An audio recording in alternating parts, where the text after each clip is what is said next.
Yan po yung, dyan sisibol yung ating mga suloy ng ating coffee, yung shoots.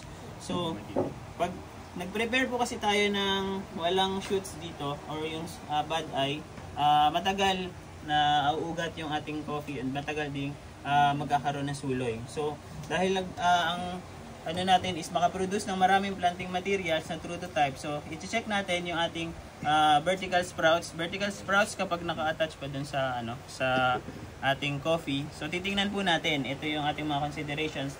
Kahit medyo may maliit lang na indicator na meron dyang axillary bud, yun po yung ating ipe-prepare. And ang atin pong pagputol, sundan na lang po natin yung size na itong ginawa ni Sir Jerry.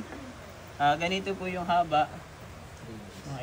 Mahirap pong gamitan ng kasi magkakaiba yung yung haba ng ating mga daliri. So, mas maganda po para for uniformity na ganito kahaba yung ating gagawin na And then, pag pine-prepare po natin siya, tinatanggalan natin siya ng mga dahon, binabawasan po natin kasi para ma-focus po yung energy ng ating stem cuttings para dun sa rooting, para hindi niya i-conserve yung energy niya para supplyan pa yung ibang part ng halaman. So, babawasan po natin ng dahon, pwedeng tanggalin natin yung isa, then mag-retain tayo ng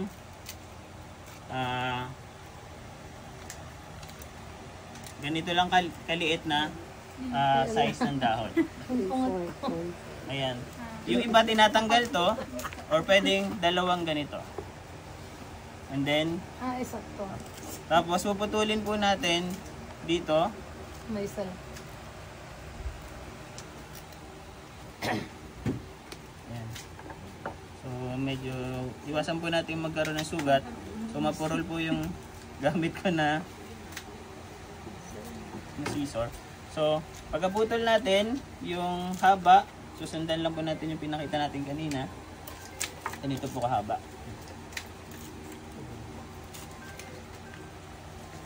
And then pag meron po tayong nakita na meron po kasi kami mga stem cuttings na itinirahin dito. Sir, tanong ko lang po, bago po kami mag-cut, straight po niyan or diagonal? Yung dito po sa ano niya?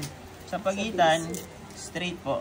Okay ba? Tapos yung dito po sa kung saan sisibol yung ugat, slanting, or ang tawag nila dito is bevel cut. Ay, sige po. And then yung pong dulo, pwede nyo pong, kasi tinitingnan din natin sa pag, kaya po binabanggit ni Ma'am Roj na yung nandito sa dulong 3 nodes yung mas mataas yung chance mag-ugat kasi mas younger and mas yung response niya dun sa rooting hormones. So, hindi naman po pwede na sobrang bata kasi malalanta siya agad. So, yung nandito sa dulo, may mga stem cuttings, mga vertical sprouts po dyan na merong natitirang ganito. Bawasan nyo lang din po yung dahon and then itira natin tong ibabaw. And then yung sumunod na node, dito po natin siya ikakat. So, hindi natin maano yung haba kasi medyo maigli yung pagitan kung hanggang saan lang po yung pwede natin siyang ikat. And then, natin ulit. So, bawasan din po ulit natin yung dahon.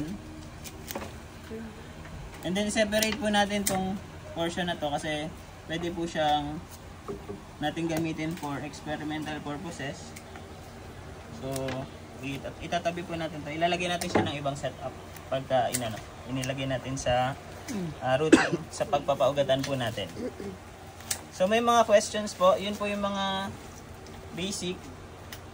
Hiwalay nyo lang din po yung yung dulo kasi ito yung sabi nga nila hindi masyadong nag-root pero pwede natin tingnan kung meron pa rin siyang response dun sa ating pagpapaugat.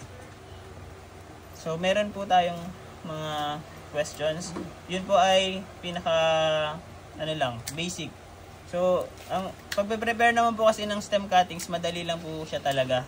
Ang ang nagiging problema lang natin kung hindi natin na-sanitize or mali po yung mga pag-cut natin na maaring mag-cause ng infection dun sa ating mga planting materials. Kaya hindi siya, at maaring hindi siya tumuloy sa pag-roots or mabulok po siya dun sa ating routing chamber.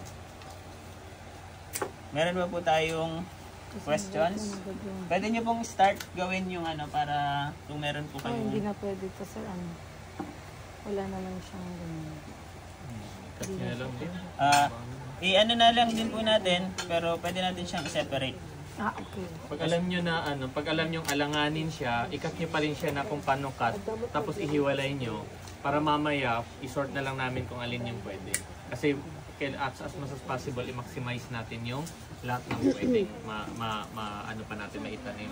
So, tulad ng sabi ni Sir Mawel, yung kahit yung dulo, kung makita nyo yung ginagawa ko, may mga maliliit ako sa dulo eh. Yung pinakahuli na niya. Okay. Pero hinihiwalay ko na siya kasi for experiment purposes na lang siya. So yung gitna, yan yung nandito. Yung dulo din nakahiwalay for experiment lang din siya.